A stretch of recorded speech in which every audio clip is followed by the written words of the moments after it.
আচ্ছা, বিসিএসে পিএসসি নতুন একটা নিয়ম করতেছে। এখন যে নতুন নিয়মটা করা হচ্ছে সেটা হচ্ছে কেউ যদি একবার প্রিলিমিনারি পাস করে তাহলে সে লিখিত দিতে পারবে 3 বার। আবার লিখিত যদি কেউ পাস করে ভাইভা দেওয়া যাবে 3 বার। এখন এই নিয়মটা কতটুকু ভালো হলো কিংবা মন্দ হবে, এখন আমরা যদি দেখি যে মনে করেন 47তম প্রিলি, এটাতে প্রিলি পাস করলো 10,000 জন। 10,000 জন লিখিত দিল, লিখিত পাস করবে অ্যারাউন্ড 6,000।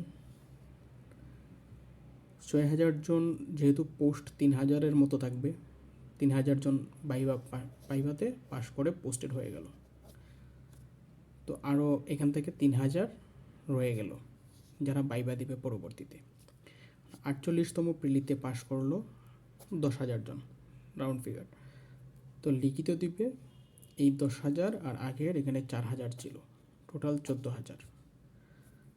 14,000 থেকে যদি 6,000 পাস করে 7,000-ও হতে পারে। 50% যদি আমরা পাশের হার ধরি 7,000-ও হতে পারে। আচ্ছা, 6,000 ধরলাম, তাহলে 48-এ ভাইভা দিবে 9,000 জন। 9,000 থেকে যাবে 3,000 পোস্টেড হবে। এখন যদি 49তমতে আসি, 49তম প্রিলিতে 10,000 পাস করলো, পাস করে লিখিত দিবে, তাহলে এখানে ছিল 8,000, লিখিত দিবেন 18,000 জন। আর এখানে ভাইভা দিবেন তাহলে কতজন? 9,000 যদি পাস করে 9,000 আর 6,000 15,000। সাধারণত যারা বিসিএস পরীক্ষা দেয় তারা কি হচ্ছে, একবার পোস্টিং হওয়া না পর্যন্ত যতগুলা বিসিএস সামনে পায় সবগুলাতেই অবতীর্ণ হয়। যে দেখা যাচ্ছে যে একটার ভাইভা হচ্ছে, একটার ভাইভা, একটার রিটেন, একটা প্রিলি, এভাবে চলতেই থাকে। এক একজন 3টা থেকে 4টা বিসিএস অ্যাপেয়ার করে। তো যে 3টে বিসিএসে সুযোগ পেল সে কী করলো, 2টা সিট নষ্ট করলো। প্রিলি হোক, ভাইভা হোক, রিটেন হোক, যেটাই হোক, আপনি যদি 2টা প্রিলি সিটও নষ্ট করেন, 2জনের সুযোগ কমলো। আবার দেখা যাচ্ছে যে অনেকে ক্যাডার চেঞ্জ করতেছে, এক ক্যাডার থেকে অন্য ক্যাডারে যাচ্ছে। এর ফলে একটা ভালো নাম্বার